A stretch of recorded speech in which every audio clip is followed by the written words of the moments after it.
sawa. Mshangazi. Aso mshangazi uliokuwa nao mimi. Kwanza unajua kukea. Sawa, afu pesa sio shida zake. Sio, unaelewa bwana Chidi boy?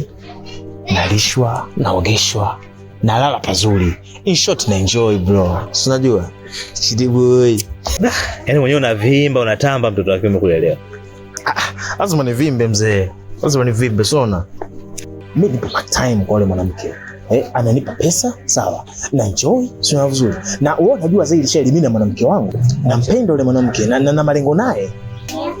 Sawa? Hivi ushawahi ukafikiria yeye akijua hicho kitu unachokifanya itakuwa je? Kuhusu kujua, labda wewe umwambie, kwa sababu issue ni mimi na wewe. Labda wewe umwambie. Atajuaje kama hujamwambia? Ona sasa fikira zako.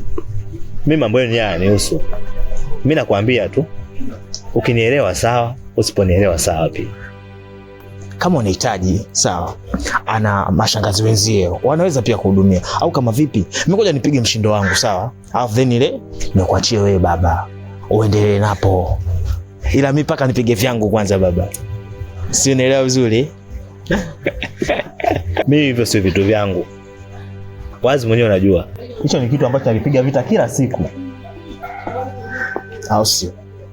Sasa sikiliza, tumia akili. Watu wanataka sapampa.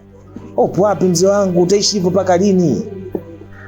Mimi kanipigia simu hapa, mimi ndo naenda mtani kwake hapa. Yaani kama nisingekutana na wewe, mimi ningekuwa sasa hivi nisha pause.